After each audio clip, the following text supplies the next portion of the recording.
Battle through the haven के second episode की शुरुआत में हम देख पाते हैं सावयान को, जो नकाब पहने हुए उसी एल्डर को मारने के लिए उसके ही रूम में पहुंच चुका था। और अब वो एल्डर अपने रूम में एंटर होता है, जहां पर उस एल्डर को अपने रूम में आते हुए देखकर सावयान उसे मारने के लिए आगे बढ़ता है। मगर तभी मास्टरियला उसे रोक लेता है, क्योंकि वहां पर कोई और पहुंच चुका था उसे मारने के लिए। ये थी ज्यूनर, जहां पर ज्यूनर अपना ऑरा शो करते हुए उस एल्डर की तरफ आगे बढ़ता है। और तब वो एल्डर खुद को बचाने के लिए आसपास के सोल्जर्स को बुलाने की कोशिश करता है। मगर ज्यूनर तब कहती है कि मैंने इस रूम को साउंड प्रूफ कर दिया है, जिस वजह से कोई भी हमारी आवाज़ नहीं सुन पाएगा। जिस बात को सुन के वो एल्डर और भी ज़्यादा डर जाता है। और तब ज्यूनर कहता है कि तुमने सबसे बड़ी गलती की मेरे सामने सावियन को इंसल्ट करके। और ये कहते हुए ज्यूनर अपना पावर का इस्तेमाल करके उस एल्डर को मार डालता है और वहाँ से चला जाता है। और अब हम देख पाते सावियन को, जो कि काफ़ी ज़्यादा हैरान थी, क्योंकि सावियन हमेशा सोचता था कि ज्यूनर कमज़ोर है। मगर आज उसकी पोटेंशियल को देख के सावियन काफ़ी ज़्यादा हैरान था।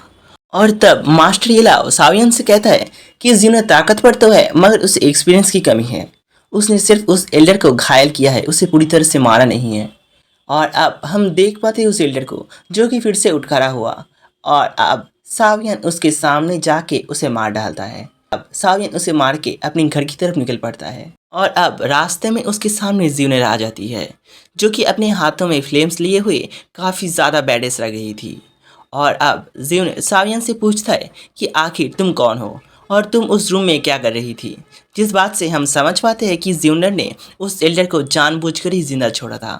और अब सावियन ज्यूनर को कहता है कि मैं सावियन का मास्टर हूँ और मैं सावियन की रिवेंज लेने के लिए यहाँ पर आया हूँ। जिस बात को सुन के ज्यूनर खुश हो जाता है और वो उनसे एक प्रॉमिस लेता है कि वो उसके बारे में सावियन को मत बताए। जो बात सुन के सावियन एग्री हो जाता है और वहाँ से चला जाता है। और अब हमारे सीन शिफ्ट है नेक्स्ट डे पर जियालिन क्लैन के हेड चीफ जिलेबाई को दिखाकर, जो कि अपने बेटे जियालिन से कहता है कि जावियन ने ही हमारे एल्डर को मार डाला है और अब हमें इसका बदला लेना होगा। जिसका मतलब साफ है कि वो लोग साव क्लैन पर हमला करने वाले हैं। और अब हमारा सीन शिफ्ट होता है सावियन को दिखाकर, जहाँ पर मास्टर सावियन को एक नई तरीके की कल्टीवेशन सिखा रहा था, जिस कल्टीवेशन प्रोसेस में पील को एग्जॉर्ब करके कल्टीवेशन की जाती थी। मगर इस प्रोसेस में एक प्रॉब्लम है, कोई भी कल्टीवेटर बीच में उस कल्टीवेशन प्रोसेस को नहीं छोड़ सकता। अगर वो ऐसा करेगा तो फिर उसे नेक्स्ट कल्टीवेशन में आगे चल के कल्टीवेशन में काफ़ी ज़्यादा प्रॉब्लम होगी। और अब हम देख पाते सावियन को, जो कि पील को एग्जॉर्ब करके अपनी कल्टीवेशन स्टार्ट कर दिया था। और उसके दूसरी तरफ हम देख पाते सावक्लैन को, जहाँ पर जियालिन क्लैन ने सावक्लैन के ऊपर हमला कर दिया था। उन लोगों के अटैक में कई सारे सावक्लैन के मेंबर्स जो थे वो मर चुके थे। और अब हम देख पाते सावियन के फादर जियान को, जो कि जिलेबाई के साथ काफ़ी इंटेंस फाइट कर रहा था। मगर जिलेबाई की पावर लेवल जियान से काफ़ी ज़्यादा बेहतर थी और शायद इसी वजह से जियान कमज़ोर पड़ रहा था। और अब हम देख पाते सावियन को, जो कि जंगल में मास्टर येलाओ के साथ कल्टीवेशन कर रहा था। मगर तभी उसके सामने जियालिन अपने सेक्ट के कुछ लोगों के साथ आ जाता है और वो सावियन से कहता है कि मैं आज यहाँ पर तुम्हें मारूंगा और वहाँ पर मेरे डैड तुम्हारे डैड को मारेंगे।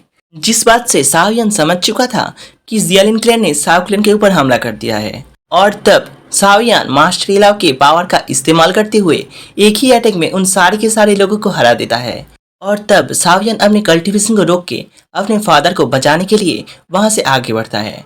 मगर तभी मास्टर येलाओ उसे रोक लेता है और फिर मास्टर येलाओ सावियन से कहता है कि इस दुनिया में पावर ही मैटर करता है। अगर पावर है ना तो फिर सब लोग तुम्हें इज्जत करेंगे, प्यार करेंगे।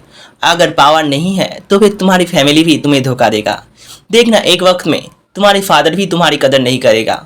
अगर तुम इस कल्टीवेशन को छोड़ के जाओगे ना तो फिर तुम जिंदगी में कभी भी नहीं आगे बढ़ पाओगे। और तब सावियन कहता है कि मैं ताकतवर बन रहा हूँ सिर्फ मेरे फादर को सही साबित करने के लिए, जहाँ पर मेरे फादर ने हमेशा मुझे भरोसा किया और मुझ पर यकीन किया। मैं ऐसे उनके भरोसा को नहीं तोड़ना चाहता। और अगर इस दुनिया में मेरे फादर ही नहीं रहे तो फिर मैं ताकत बन के भी क्या करूँगा। और मैं ताकतवर बनना चाहता हूँ मेरे फैमिली को प्रोटेक्ट करने के लिए, किसी और चीज़ के लिए नहीं। और ये कहते हुए सावियन अपनी अंगूठी को वहाँ पर रख के वहाँ से अपने घर की तरफ निकल पड़ता है। और अब हमारा सीन शिफ्ट होता है जियान और जिलेबाई के फाइट को दिखाकर, जहाँ पर जिलेबाई जियान के ऊपर डोमिनेंस शो कर रहा था। और तब सावियन जिलेबाई के बेटे जियालिन को होस्टेज बना के उन लोगों के सामने आता है और जिलेबाई को एक चॉइस देता है कि अगर वो इस लड़ाई को अभी रोक दे तब वो उसके बेटे को छोड़ देगा। और जिस बात को सुन के जिलेबाई काफ़ी ज़्यादा गुस्सा हो जाता है और अपने पावर का इस्तेमाल करते हुए अपने ही बेटे के ऊपर हमला कर डालता है, जिस हमले में उसने अपने खुद के ही बेटे को मार डाला था। और अब सावियन और जियान ये अच्छे से समझ चुका है कि जिलेबाई सावियन को डिस्ट्रॉय करके ही शांत होगा। और तभी जिलेबाई सावियन के फादर के ऊपर एक हमला कर डालता है, मगर तभी सावियन अपने फादर को बचाने के लिए उस अटैक के सामने आ जाता है। उस अटैक की वजह से सावियन काफ़ी ज़्यादा घायल हो चुका था और इसी के साथ साथ एक एपिसोड ख़त्म होता है। तो आगे क्या होगा? क्या जिलेबाई सावियन को पूरी तरीके से डिस्ट्रॉय कर देगा? क्या सावियन की कहानी इसी पर ही ख़त्म हो जाएगी? तो फिर सावियन की जर्नी को जानने के लिए और आगे क्या होता है वो जानने के लिए हमारे साथ जुड़े रहे। तो तब तक के लिए tata bye bye and take care.